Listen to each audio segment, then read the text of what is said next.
এই ভিডিওটা লাস্ট অবধি সেই দেখবে যে এই বছর যে করে হোক পরীক্ষায় ফার্স্ট হবে, কারণ এই ভিডিওতে এমন দুটো পদ্ধতি বলবো যা শুধুমাত্র টপাররাই ফলো করে। তাই তোমরা যদি সত্যিই টপার হতে চাও তাহলে এই পদ্ধতিগুলো অবশ্যই ফলো করো। জেগে ওঠো চ্যানেলে তোমাদের সবাইকে স্বাগত। নাম্বার 1, পড়াশোনা করার টাইমিং। তুমি যদি টপার হতে চাও তাহলে অবশ্যই তোমাকে ভোরবেলা উঠতে হবে। তাই ভোর 4টে থেকে 5টার মধ্যে উঠে পড়তে বসে যাও।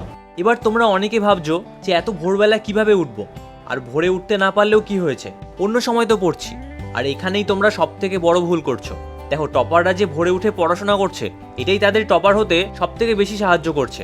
কারণ ভোরবেলা আমাদের মাইন্ড একদম ফ্রেশ থাকে, ফলে যে কোনো পড়া কম পরিশ্রম করে মুখস্থ করা যায়। এছাড়া ভোরে উঠলে সারাদিনে এক্সট্রা অনেক সময় পাওয়া যায়, ফলে সেটাকে কাজে লাগালে পড়াশোনায় অনেক এগিয়ে যাওয়া যায়। টপাররা ঠিক এই জিনিসগুলোই দিনের পর দিন ফলো করছে, ফলে অন্যদের থেকে অনেক এগিয়ে যাচ্ছে। এবার তাদের যে ভোরবেলা উঠতে খুব ভালো লাগে তেমনটা কিন্তু না। ভোরে উঠতে তাদেরও অসুবিধা হয়, কিন্তু তাদের কাছে এই অসুবিধার থেকেও ফাস্ট হওয়া বেশি গুরুত্বপূর্ণ। তাই টপার হতে গেলে কাল থেকেই ভোরে ওঠার অভ্যাস করো। দেখো, একটা কথা সবসময় মনে রাখবে, যতদিন সূর্য তোমাকে জাগাবে ততদিন লাইফে কিচ্ছু করতে পারবে না। কিন্তু যেদিন থেকে তুমি সূর্যকে জাগানো শুরু করবে, বুঝবে সেদিন থেকেই লাইফে বড় কিছু করতে চলেছো। এবার নেক্সট পয়েন্টে জানবো যে টপাররা কিভাবে পড়াশোনা করে। নাম্বার 2, পড়াশোনা করার প্ল্যানিং। টপাররা সবসময় প্ল্যানিং করে পড়াশোনা করে। তারা কোন দিন কোন সাবজেক্টটা মুখস্থ করবে এবং কোন দিন সেগুলো রিভাইজ করবে তা আগে থেকেই প্ল্যান করে রাখে, ফলে তাদের সিলেবাস অনেক তাড়াতাড়ি কমপ্লিট হয়ে যায়। এবার তুমি যদি প্ল্যানিং ছাড়া পড়াশোনা করো এবং নিজের ইচ্ছা মতো পড়তে বসো তাহলে কখনোই ফার্স্ট হতে পারবে না। তাই অবশ্যই প্ল্যানিং করে পড়াশোনা করো। দেখো, তোমাদের যদি আগে থেকেই প্ল্যান করা থাকে তাহলে তোমাদের অনেক সময় বেঁচে যাবে এবং পড়াও অনেক বেশি মুখস্থ করতে পারবে। তাই আজকেই প্ল্যানিং করে নাও যে কত দিনের মধ্যে সিলেবাস কমপ্লিট করবে এবং সেই হিসাবেই পড়ার তালিকা বানিয়ে ফেলো। তাহলে দিনের কোন সময় কোন পড়াগুলো মুখস্থ করতে হবে তা তোমার আগে থেকেই জানা থাকবে, ফলে পড়াশোনা করতে অনেক সুবিধা হবে। এবার তোমাদের এমন কিছু পদ্ধতি বলবো যেগুলো পরীক্ষায় ফার্স্ট হতে অনেক বেশি সাহায্য করবে। নাম্বার 1, তোমরা সপ্তাহের যে কোনো একটা দিন বই থেকে কোয়েশ্চেন তৈরি করো এবং বাড়িতে বসেই পরীক্ষা দাও। একদম এক্সামে যেরকম টাইমের মধ্যে লিখতে হয় বাড়িতে ঠিক সেইভাবেই প্র্যাকটিস করো। তোমরা এরকম যত বেশিবার প্র্যাকটিস করবে পরীক্ষায় তত ভালো করে লিখতে পারবে।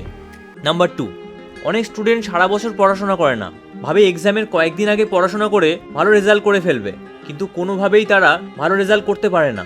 তাই তোমাদের কাছে এই মুহূর্তে যেইটুকু সময় আছে সেই সময়টাকেই পড়াশোনায় লাগাও, তাহলে পরীক্ষায় অবশ্যই ভালো রেজাল্ট করতে পারবে। Number 3, consistency. পরীক্ষায় ফার্স্ট হতে গেলে তোমাদের রেগুলার পড়াশোনা করতে হবে।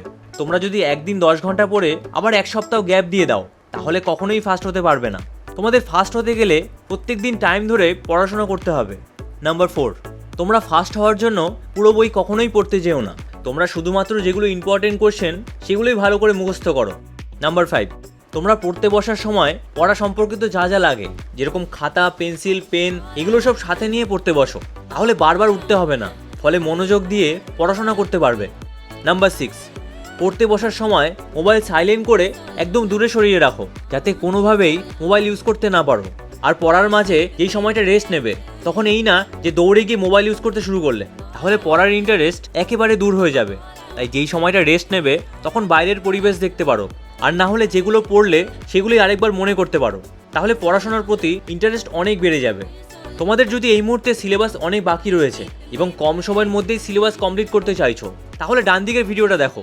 আর যদি একদম কম পড়ে বেশি নম্বর পেতে চাইছো তাহলে বাঁ দিকের ভিডিওটা দেখো। তাহলে তোমাদের সাথে ওই ভিডিওতেই দেখা হচ্ছে। ভিডিওটা ভালো লাগলে চ্যানেলটা অবশ্যই সাবস্ক্রাইব করো আর তোমাদের মতামত অবশ্যই কমেন্টে জানিও।